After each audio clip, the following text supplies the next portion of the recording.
Hi everyone, and welcome to episode 3 of Xbox 360, a retrospective. A series where I will be diving into my almost complete physical UK Xbox 360 collection and give you a brief retrospective look back at every game physically released for the console. Today, we've got even more James Bond lined up as we take a look back at 007 Quantum of Solace. Let's jump in.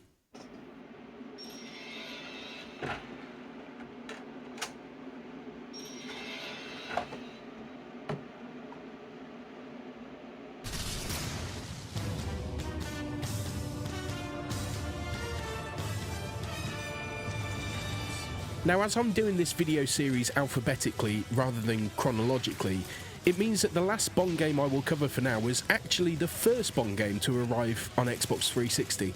And to add further to the confusion, while the game is called Quantum of Solace, it might as well have been called Casino Royale. While the game does cover the events of the first two Daniel Craig Bond movies, it feels like far more time is spent going through the events of Casino Royale rather than Quantum of Solace. But hey, let's not nitpick too much just yet. 007 Quantum of Solace was actually the first 007 game published by Activision. A number of publishers have held the Bond rights over the years. Domark published multiple 007 games from around 1985 up until 1993, with many releases being based on movies like The Living Daylights, A View to a Kill, and Live and Let Die, with their final release being 007 The Duel across Sega platforms, including the Mega Drive, Master System, and Game Gear. Nintendo had the license from 1995 through to 1998, which yielded the critical and commercial smash hit GoldenEye 007 for the Nintendo 64 in 1997, still the most celebrated and successful James Bond game to date. Although it also yielded the somewhat less successful James Bond 007 on the Game Boy in 1998. EA picked up the rights in 1999, and as expected, punted out a number of titles between then and 2005. From the shockers like 007 Racing, GoldenEye Rogue Agent, and From Russia with Love, to more bang-average titles like Agent Under Fire and Tomorrow Never Dies, as well as some genuinely good stuff. The World Is Not Enough, Nightfire, and Everything or Nothing all falling into that latter category. Activision picked up the 007 rights in 2006, so by the time Quantum of Solace launched in 2008, not only had it been 3 years since the last 007 game, we'd also seen Daniel Craig's debut as Bond on the big screen in Casino Royale. So that brings us up to speed on the timeline. Now let's look at the key facts. 007 Quantum of Solace was developed for both Xbox 360 and PlayStation 3 by a little studio called Treyarch. A household name now, but back in 2008, Treyarch had built their name on movie tie-ins, including Spider-Man 1, 2 and 3, as well as Minority Report. They'd also developed Call of Duty 2 Big Red One and Call of Duty 3 by this point. The game was published by Activision, the first of 4 James Bond games they would eventually publish on the Xbox 360. Quantum of Solace, as of November 2024, remains the last Bond movie to get a game released under the same name. It's a first-person shooter built using a modified build of the IW3 engine, an engine which was debuted with the outstanding Call of Duty 4 Modern Warfare in 2007. The game launched in the UK on the 31st of October 2008, and surprisingly it was the first ever James Bond game to release simultaneously with its movie source material, as the movie also launched on the same day in UK cinemas. The game was launched on Xbox 360 and PS3, as well as on PC and Nintendo Wii, whose versions were developed by Beenox, on PlayStation 2, which was developed by Eurocom, and finally on Nintendo DS, developed by Vicarious Visions, who specialised in handheld ports. The game garnered a Metacritic of 65 at the time of launch, so not bad, but not great. As with other Xbox 360 Bond games, they were never made backwards compatible due to the termination of the Activision MGM license deal in January 2013. So to play this game today, you will need an Xbox 360 and a physical copy of the game on disc. Online servers, remarkably though, are still open to this day. Although they are virtually empty, there are Reddit and Discord groups that do arrange online sessions even as of November 2024, so you can even try your hand at multiplayer. So, with all that covered, how about the actual game? While the Metacritic scores awarded to both Bloodstone and 007 Legends felt somewhat harsh, Quantum of Solace to me is the epitome of a game that screams solid 7. With source material as intriguing as Bond and a game built on an engine as excellent as IW3, it would take a specialist kind of developer to make that combination not a half-decent game.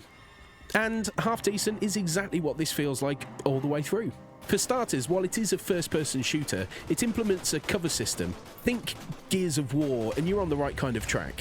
When you enter cover, the game seamlessly snaps to a third-person viewpoint, transforming itself into a stop-and-pop kind of shooting gallery.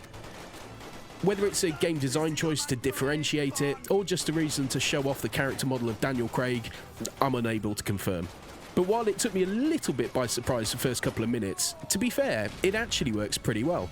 It feels somewhat intuitive, and spotting the cover spots is pretty obvious for the most part.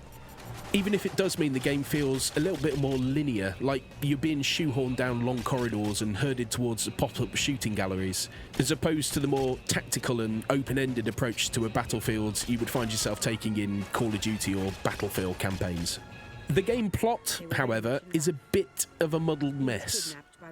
It starts out along the same lines as Quantum of Solace movie, before pulling in the Casino Royale segments as a kind of flashback within the narrative. It almost feels like this was going to be a Casino Royale game, but by the time the game was done, it was too late to jump on that gravy train and instead bolted on some Quantum of Solace levels and used the new namesake. I will be clear, I am just speculating here. It just feels like you spend a lot of time in the past in this game, and the game races through the pivotal plot points of both movies at a frankly breakneck speed at times. Voice acting and likenesses are provided by the film's cast, so Daniel Craig voices Bond, Dame Judi Dench voices M, Eva Green voices Vesper Lind, etc, etc. I always felt like that added to the production values of the game, making it feel slightly more of an authentic Bond game somehow. A side note, Daniel Craig was reluctant to voice the video games when signing the contract to portray 007, according to an interview with Showbiz Spy back in 2007. He said he didn't want to do it because, quote, there is so much rubbish out there, presumably referring to some of the less than stellar Bond games since GoldenEye.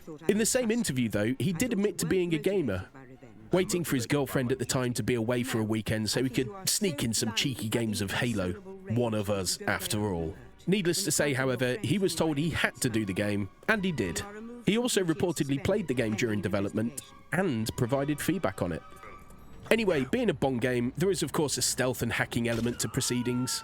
The stealth in this game is perfectly functional, unlike 007 Legends, although the melee takedowns are still a QTE fest, very much a product of its time, to be fair.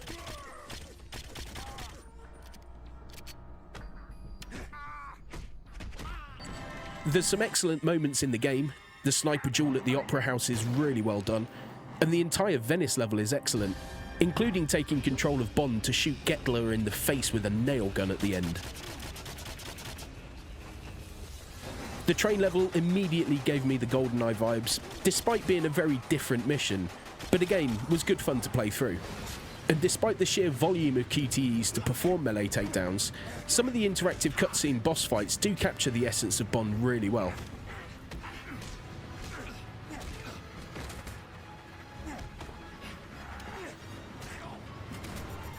At its core, the gunplay system is good fun, with a decent blend of first-person during quick gunfights and exploring the areas, and third-person cover shooter when the action gets a little more intense. Some elements do look dated, but graphically, it isn't bad considering its age, and there are some nice environments and levels to explore here. There is a somewhat over-reliance on using explosives around the environment throughout the game, which are made eminently obvious by their flashing red status. And it does make the game somewhat easy by naturally gravitating to these glowing symbols of boom boom and death. There's no driving in this game, all the car action is confined to some admittedly decent cutscenes. There are some of these segments that you look at and think, that would have been cool to play. But as a product of its time, I guess it's just one of those things you just have to let go. Multiplayer-wise, I didn't manage to get any online lobbies to play in. However, while not as lauded as GoldenEye, there is still a small but passionate community who arrange online gaming sessions on Quantum of Solace. A quick search through Reddit or Discord will reveal these, so if you still desperately want to try a 15-plus-year-old James Bond game out online, or at the very least boost the online achievements, there are still options out there to do that.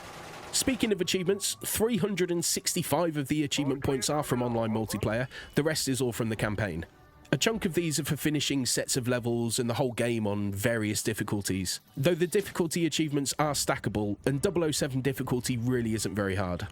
Most levels have specific achievements tied to them: shooting satellites from rooftops, reaching certain checkpoints in stealth mode, only using a P99 on the train level, all that sort of thing.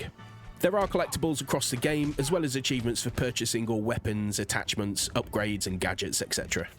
The game is short. 5 hours on the easier difficulties at the very most is all it will take to blast through it. Which, in this day and age, for me, is perfect, especially as how cheap the game is to acquire today. Back at launch, I do understand why that will have had a negative impact on review scores. None of the Bond games on the Xbox 360 are overly long, but this one feels incredibly short, even by those standards. Speaking of its value, Quantum of Solace is probably the cheapest and most readily available 007 game on the Xbox 360. The game actually sold in decent quantity, so it is very common, and finding a copy complete with box and manuals and in really good condition will be simple. A quick scan on eBay shows it is readily available for under a £5, including shipping, and there are a multitude of complete copies on Vinted for just a couple of quid. CEX usually have it priced well under a £5 too, so it is very much affordable. Is it worth it? On the whole, I really didn't dislike Quantum of Solace. Considering its age, it felt better to play than 007 Legends. And while there are obvious similarities to Call of Duty because the developer made it and the engine it runs on, it did enough for me to differentiate itself. I really like the dual aspect element of some of the sneaking segments. Being able to see what the enemy was doing and what the enemy could see brought a different perspective on things, even if it did make it a little bit too easy. For the price that it is, walking into a CEX today and paying £2.50 for it, I would absolutely not feel aggrieved at all for that.